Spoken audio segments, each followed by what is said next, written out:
Nous prenons le livre de Colossiens chapitre 3 que nous allons méditer ce soir. Chapitre 3 à partir du verset, nous lisons à partir du verset 1. Colossiens chapitre 3 à partir du verset 1, je lis. Si donc vous êtes ressuscités avec Christ, cherchez les choses d'en haut, où Christ est assis à la droite de Dieu. Attachez-vous aux choses d'en haut, et non à celles qui sont sur la terre, car vous êtes morts et votre vie est cachée avec Christ en Dieu. Quand Christ, votre vie, paraîtra, alors vous paraîtrez aussi avec lui dans la gloire. Faites donc mourir ce qui dans vos membres est terrestre, la débauche, l'impureté, les passions, les mauvais désirs et la cupidité qui est une idolâtrie. C'est à cause de ces choses que la colère de Dieu vient sur les fils de la rébellion parmi lesquels vous marchiez autrefois lorsque vous viviez dans ces péchés. Mais maintenant, renoncez à toutes ces choses, à la colère, à l'animosité, à la méchanceté, à la calomnie, aux paroles équivoques qui pourraient sortir de votre bouche. Ne mentez pas les uns aux autres, vous êtes dépouillés. Non, ne mentez pas les uns aux autres, vous étant dépouillés du vieil homme et de ses œuvres, et ayant revêtu l'homme nouveau qui se renouvelle dans la connaissance selon l'image de celui qui l'a créé. Il n'y a ici ni grec, ni juif, ni circoncis, ni incirconcis, ni barbare, ni scythe, ni esclave, ni libre, mais Christ est tout et en tous. Ainsi donc, comme des élus de Dieu, saints et bien-aimés, revêtez-vous, alléluia, revêtez-vous de sentiments de compassion, de bonté, d'humilité et d'humilité, de douceur, de patience. Supportez-vous les uns les autres, et si l'un a sujet de se plaindre de l'autre, pardonnez-vous réciproquement, de même que Christ vous a pardonné, pardonnez-vous aussi. On va s'arrêter là. Donc, nous avons médité à partir du verset 1 au verset 13. Alléluia. Colossiens chapitre 3, verset 1 à 13 que nous avons lu ce soir. Ce sont les conseils que nous donne ce soir notre Dieu. Amen. Le titre ici, c'est la vie nouvelle en Christ. Ici, ce soir, le Saint-Esprit nous montre ce qu'est la vie chrétienne, comment le chrétien doit vivre. Quelqu'un pourrait dire, mais c'est vrai que moi j'ai accepté le Seigneur, c'est vrai que j'ai accepté de marcher avec Jésus-Christ, mais je ne sais pas exactement comment je vais me comporter. Est-ce que je dois aller encore en discothèque? Est-ce que je dois encore avoir des petits copains, des copains? Est-ce que moi, je dois encore avoir des petites copines? C'est-à-dire, est-ce que je dois avoir encore des rapports sexuels en dehors du mariage? Est-ce que je peux continuer d'avoir des rapports sexuels? Est-ce que je peux quand même prendre quelque chose, même si ça ne m'appartient pas, mais après je vais remettre, c'est pas grave, c'est-à-dire voler, c'est ce qu'on appelle le vol, ce qui ne t'appartient pas si tu le prends, ça veut dire que c'est du vol. Est-ce que je peux, moi si quelqu'un m'énerve, est-ce que je peux parler mal de lui quand la personne n'est pas, parce que ça me bouillonne à l'intérieur, il faut que j'en parle? Est-ce que, et tout ce que je viens de citer, ce n'est que le mal. Donc, il y a des questions que quelqu'un qui vient de naître en Christ, pour certains, pas tout le monde, la personne peut se poser. À partir du moment où on a l'Esprit de Dieu en nous, il y a des choses qui sont immédiates. Il y a des choses qui sont sans même le conseil même d'un prédicateur. Sans le conseil même d'un prédicateur, ces choses-là, c'est immédiat en toi. Parce que l'Esprit de Dieu qui habite en toi ne va plus te permettre de faire ces genres de choses. Avant de mentir, avant de voler, tu vas trouver cela mauvais. tu vas parler mal de quelqu'un, d'un frère, d'une soeur, tu vas sentir cela mauvais. Bon, tu vas faire des coups bas dans le travail où tu es contre quelqu'un qui ne t'a rien fait, tu vas trouver cela mauvais. Pourquoi? Parce que tu as l'indicateur en toi, tu as la boussole en toi, tu as l'Esprit de Dieu qui est cette boussole en toi, qui te dit que ces choses, non, tu ne dois pas. Si tu y prenais plaisir, à partir de quoi l'enfant de Dieu reconnaît qu'il a mal fait et qu'il sait que cette chose, elle est mauvaise, même si la bouche dit que c'est mauvais, même si la parole de Dieu dit aussi que la chose est mauvaise, et quand tu le fais, à partir de quoi tu peux toi-même réaliser que ce que tu as fait est mauvais, c'est la tristesse. C'est la tristesse. Chaque fois que nous faisons des choses qui ne sont pas bien, l'Esprit de Dieu en nous, de suite il est attristé.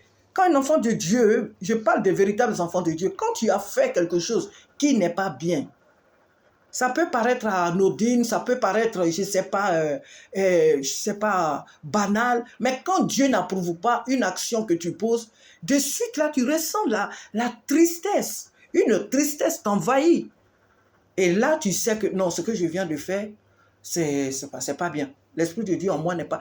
Avant que tu ne donnes ta vie au Seigneur, tu faisais cette chose-là, puis tu avais la paix, tu étais tranquille, puis tu continuais.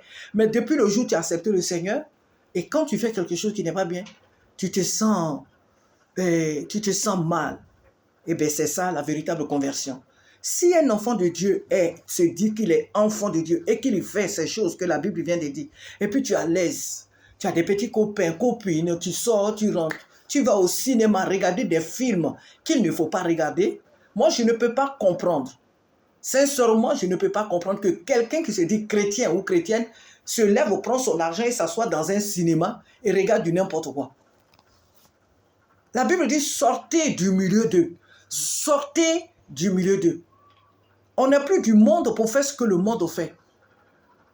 Tout ce que Dieu a créé, la Bible dit dans Jean chapitre 1, l'évangile de Jean chapitre 1, à partir du verset 12, la Bible dit quoi? Toutes choses ont été créées par Dieu et rien de ce qui est fait n'a été fait sans Dieu. Donc nous pouvons dire que le cinéma, Dieu l'a créé. Tout ce qui est sur la terre a été créé par... Même la drogue, Dieu a tout fait. Les armes, Dieu a tout fait. Je ne vais pas citer ici, sinon on passera des années ici, si je dois citer tout ce que Dieu a fait. Mais l'ennemi qui s'est rebellé contre Dieu, Satan, le diable, a perverti toute la création, a perverti tout ce que Dieu a fait. Donc, c'est pourquoi le cinéma aujourd'hui est devenu un lieu où il s'est tellement même investi que de ces films porno, de ces films, de ces choses-là peuvent passer aujourd'hui au cinéma. Sinon, normalement, le cinéma que Dieu a créé, l'enfant de Dieu, il peut aller au cinéma, mais il regarde quoi? Il regarde un film qui va l'édifier. Il regarde un film qui va le rapprocher de Dieu. Il regarde un film qui va l'amener à chercher la face de Dieu. Il va regarder un film où on parle de Jésus-Christ, où on parle de Dieu. Parce que tout ce que Dieu a créé, il a créé pour un but. C'est pour sa gloire qu'il a créé les choses. S'il y a une chose sur cette terre qui ne glorifie pas Dieu, c'est que la chose, sinon la personne est sortie du plan de Dieu, est sortie de son contexte.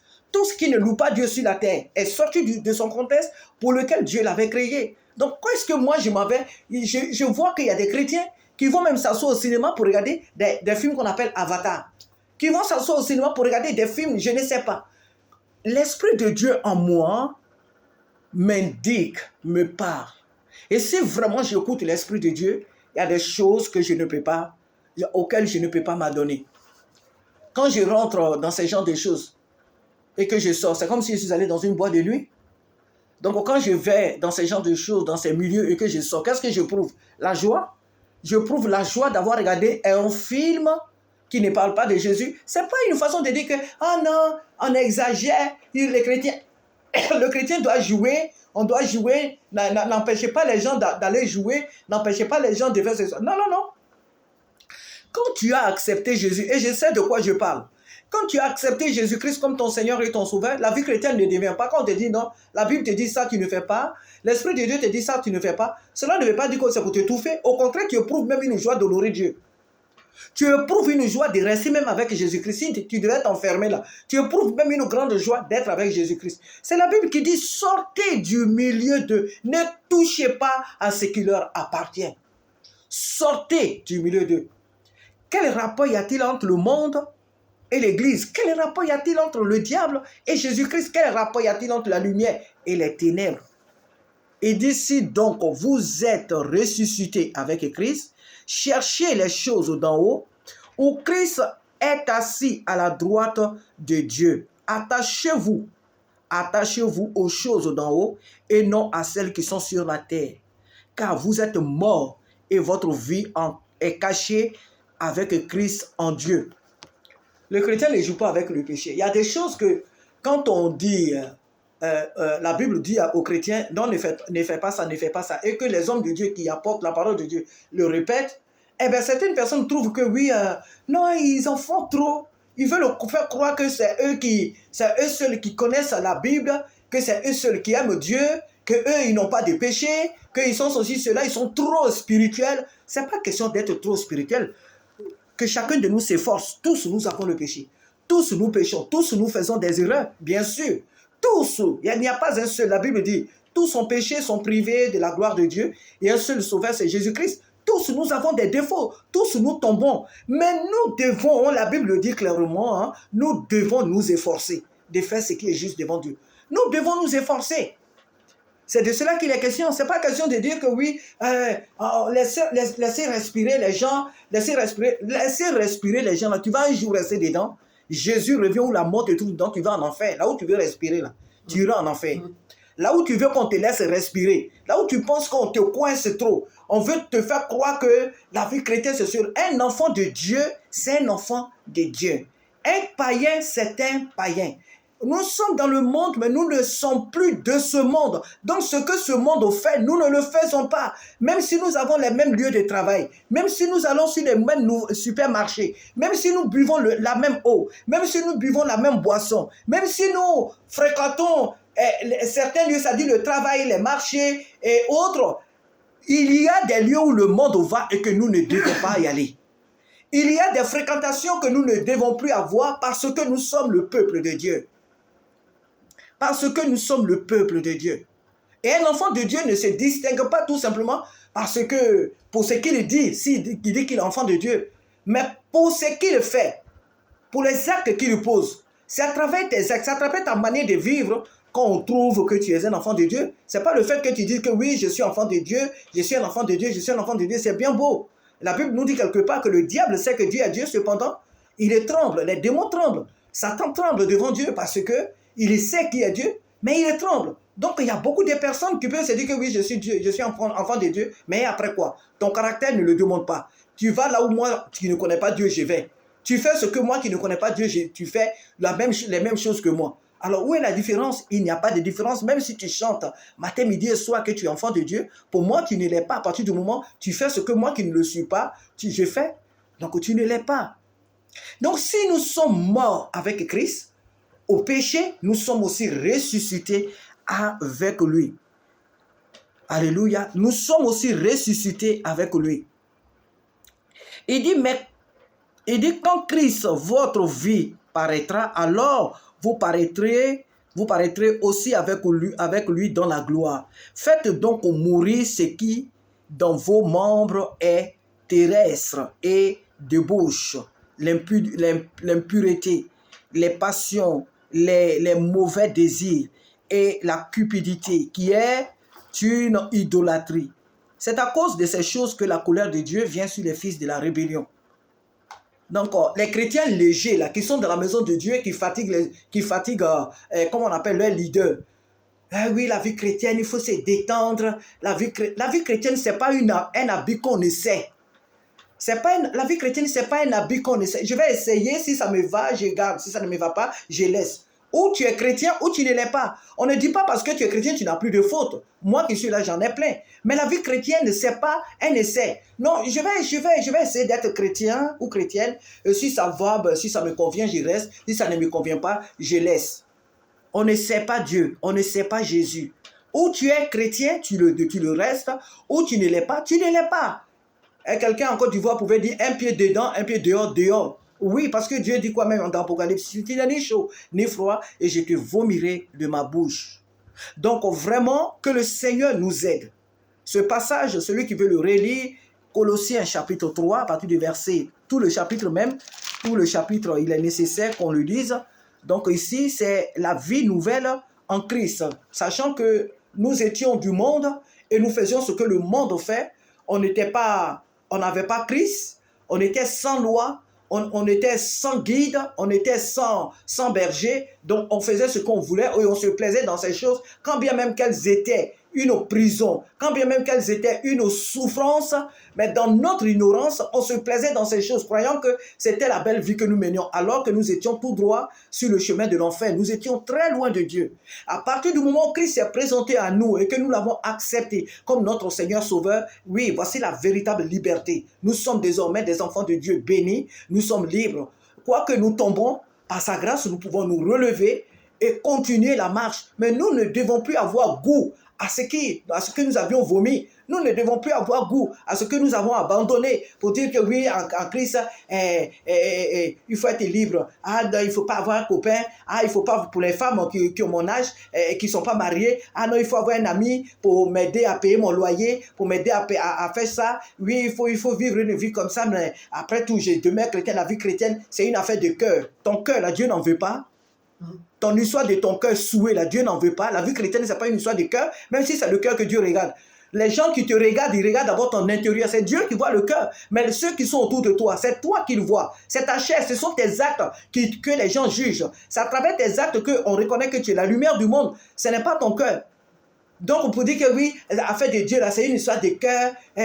Oui, moi, je vais à l'église, je donne ma dîme, je participe à l'œuvre de Dieu, je fais des dons à l'homme de Dieu. Tout ça, là, tout ce que je fais, je contribue à l'avancement de l'œuvre de Dieu. Donc, laisser les gens vivre quand même leur vie. Non, ce n'est pas les gens. Ce ne sont pas les leaders ou ton leader à l'église qui te dit qu'il ne faut pas vivre dans le péché. C'est la Bible qui te dit. Et comme lui ou elle est la porte-parole de Dieu au milieu de vous, elle te transmet ce que Dieu lui a dit de dire. Parce qu'en ce temps de la fin, les gens aiment qu'on leur dise de bonnes choses pour qu'ils restent dans l'église. Et malheureusement, certains hommes de Dieu suivent ces personnes. Oh non, on ne va pas trop parler du péché. Non, on ne va pas dire ça pour ne pas que les jeunes quittent l'église. On ne va pas trop leur parler du péché. On ne va pas trop parler du péché aux membres de l'église. Pourvu que l'église soit pleine. Il faut que l'église soit... Sinon après, les gens vont fuir l'église. Mon cher frère, leader, ce soir, par la grâce de Dieu, par ma petite bouche, le Seigneur vient te dire, prêche sa parole. La parole qu'il t'a donnée, le message qu'il t'a donné de dire à son peuple, il faut le leur donner. Il faut prêcher sur le péché. Il faut être vraiment sévère là-dessus. Ce n'est pas être mauvais, ce n'est pas ne pas être indulgent. On n'est pas indulgent dans le péché. On n'est pas indulgent. On ne peut pas être plus amour que Dieu. Quand Jésus lui-même trouve des gens dans le temple et ils sont en train de vendre des choses, Jésus va prendre un fouet pour chicoter les gens, pour renverser leurs marchandises. Personne ne peut être plus amour que Dieu. Chaque disciple doit ressembler à son maître. Mais quand le disciple veut faire pour lui, il veut faire ce qu'il veut, prouvant qu'il est plus doux, il est plus intelligent que le maître. C'est un faux disciple. C'est un menteur, c'est un fils du diable, ce disciple-là.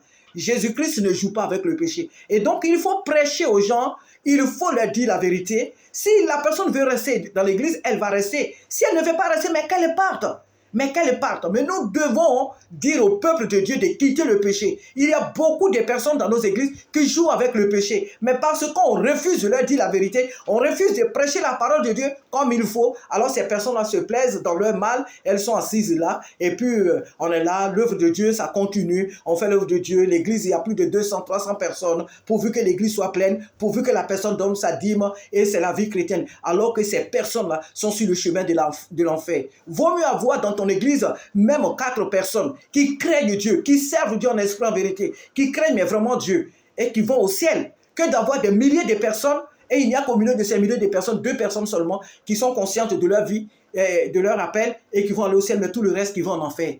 Donc vraiment que le Seigneur nous aide. Le passé doit demeurer le passé. On a abandonné le péché pour suivre Jésus-Christ. Suivons-le de tout notre cœur. Dieu sait que nous sommes sur la terre. Dieu sait que nous avons des faiblesses. Dieu sait que nous avons des manquements. Dieu sait, il le sait plus que nous. La Bible dit que le Dieu qui sait que nous avons des faiblesses, qu'est-ce qu'il fait? Le Saint-Esprit intercède toujours en notre faveur, connaissant nos faiblesses. Mais n'aimons pas le mal, n'aimons pas le péché, n'excusons pas le péché. Ne croyons pas que lorsque la Bible nous dit de quitter le mal, ah non, les hommes de Dieu exagèrent. Ceux qui prêchent vraiment cette parole, non, ils exagèrent, on ne va plus jouer, on ne joue pas avec le péché. Parce que ce que tu crois être un jeu, le diable ne joue pas. Toi, tu crois que le diable joue, ne joue pas. Alors un jour, il viendra te saisir, il viendra te tuer et tu vas aller en enfer. Et c'est l'enfer qui sera ta demeure.